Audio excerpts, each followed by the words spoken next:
18 წლის ანა შაქარაშვილი იმ სპორტსმენთა სიაშია, ვინც ფინანსური პრობლემის გამო სხვადასხვა ტურნირზე გამგზავრებას ვერ ახერხებს. შაქარაშვილის განცხადებით აზერბაიჯანულმა მხარემ მათი სახელით გამოსვლა შესთავაზა, თუმცა უარი განაცხადა.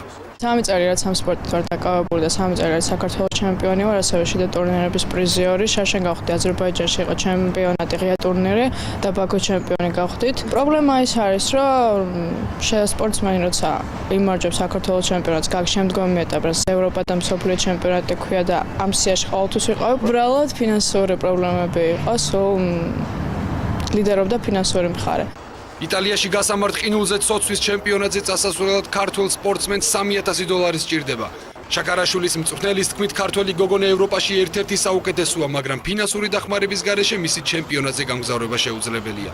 Ani არის საქართველოში ერთ-ერთი წარმატებული სპორტსმენი, რამდენიმე გზის საქართველოს ჩემპიონი და გადაწყვეტილი აქვს გაემგზავროს ყინულზე ცოცვის შეჯიბრზე.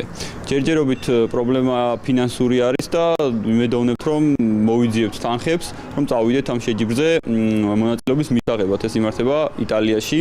მეკლდეურთა ეროვნული ფედერაციის ვიცე-პრეზიდენტ არმაზ ლიპარტელიანის თქმით, ფედერაციის ბიუჯეტი არ შეესაბამება ევროპულ სტანდარტებს და ანა შაქარაშვილს ურჩევს ყინულზე ცოცვის ფედერაციას მიმართოს.